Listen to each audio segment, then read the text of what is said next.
சூர அல் ஆஹா. அளவற்ற அருளாளனும் நிகரற்ற அன்புடையவனுமாகிய அல்லாஹுவின் திருப்பெயரால் துவங்குகின்றேன். நிச்சயமானது நிச்சயமானது எது? அன்றியும் நிச்சயமானது என்ன என்று உமக்கு அறிவித்தது எது? சமூது கூட்டத்தாரும் ஆது கூட்டத்தாரும் திடுக்கிடச் செய்வதை கியாம நாளை பொய்ப்பித்தனர். எனவே சமூது கூட்டத்தார் அண்டம் கிடுகிடச் செய்யும் பெரும் சப்தத்தால் அழிக்கப்பட்டனர். இன்னும் ஆது கூட்டத்தாரோ பேரொலியோடு வேகமாக சுழன்றடித்த கொடுங்காற்றினால் அழிக்கப்பட்டனர். அவர்கள் மீது அதை 7 இரவுகளும் 8 பகல்களும் தொடர்ந்து வீசச் செய்தான். எனவே அந்த சமூகத்தினரை அடியுடன் சாய்ந்துவிட்ட ஈச்ச மரங்களைப் போல் பூமியில் விழுந்து கிடப்பதை அக்காலை நீர் இருந்திருந்தால் பார்ப்பீர். ஆகவே அவர்களில் எஞ்சிய எவரையும் நீர் காண்கிறீரா? அன்றியும் ஃபிர்அவுனும் அவனுக்கு முன் இருந்தோரும் தலை கீழாய் புரட்டப்பட்ட ஊராரும் மறுமையை மறுத்து பாவங்களை செய்து வந்தனர். அதனால் அவர்கள் தம் இறைவனின் தூதருக்கு மாறு செய்தனர். ஆதலால் அவன் அவர்களை பலமான பிடியாக பிடித்துக் கொண்டான். தண்ணீர் பொங்கி பிரளயம் ஏற்பட்ட போது நிச்சயமாக நாம் உங்களை கப்பலில் ஏற்றி காப்பாற்றினோம். அதை உங்களுக்கு நினைவூட்டும் ஒரு படிப்பினை ஆக்குவதற்கும் பேணி காக்கும் செவி அதை நினைவில் ஞாபகத்தில் வைத்து பேணிக் கொள்வதற்குமாக அவ்வாறு செய்தோம். எனவே சூரில் எக்காலத்தில் ஊதல் ஒருமுறை ஊதப்படும் போது இன்னும் பூமியும் மலைகளும் தூக்கி எறியப்பட்டு பின்னர் ஒன்றோடொன்று மோதி அவை இரண்டும் ஒரே தூளாக ஆக்கப்பட்டால் அந்நாளில்தான் நிகழ வேண்டிய மாபெரும் சம்பவம் நிகழும். வானமும் பிளந்து அந்நாளில் அது அடியோடு தன் சக்தியை இழந்துவிடும். இன்னும் மலக்குகள் அதன் கோடியில் இருப்பார்கள். அன்றியும் அந்நாளில் உம்முடைய இறைவனின் அர்ஷை வானவர்கள் எண்மர் தம் மேல் சுமந்திருப்பார்கள். மானிடர்களே, அந்நாளில் நீங்கள் இறைவன் முன் கொண்டு போகப்படுவீர்கள். மறைவான உங்களுடைய எந்த விஷயமும் அவனுக்கு மறைந்து விடாது.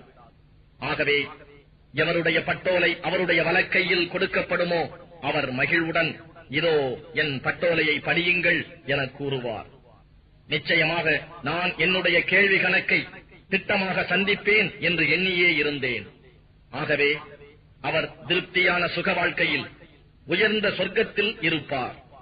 அதன் கனி வகைகள் கைக்கு எட்டியதாக சமீபித்திருக்கும்.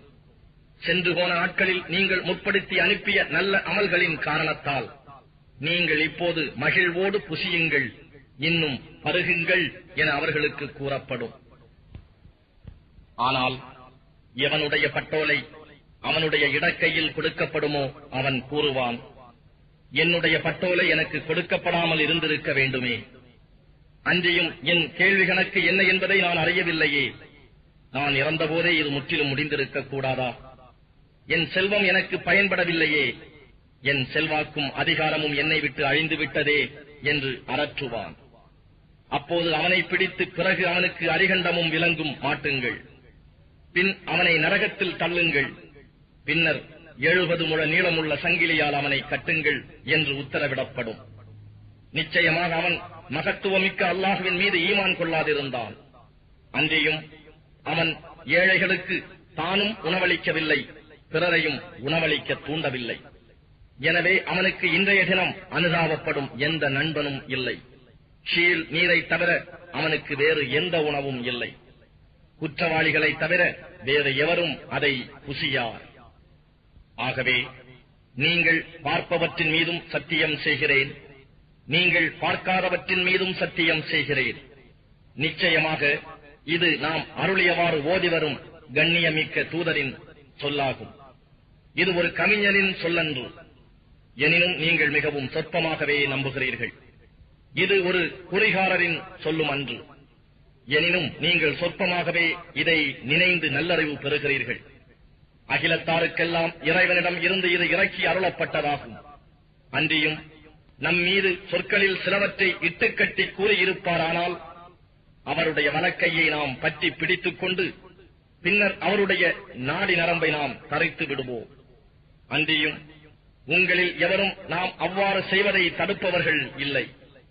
ஆகவே நிச்சயமாக அது குர்ஆன் பயபக்தி உடையவர்களுக்கு நல்லுபதேசமாகும். ஆயினும் அதை பொய்ப்பிப்பவர்களும் உங்களில் இருக்கின்றார்கள் என்பதை நிச்சயமாக நாம் அறிவோம். அன்றியும் நிச்சயமாக அது காபிர்களுக்கு கை சேதமாக இருக்கிறது. மேலும் அது நிச்சயமாக உறுதியான உண்மையாகும். ஆகவே மகத்தான உம்முடைய ரப்பின் திருப்பெயரை கொண்டு துதி செய்து தஸ்பீஹ் செய்வீராக.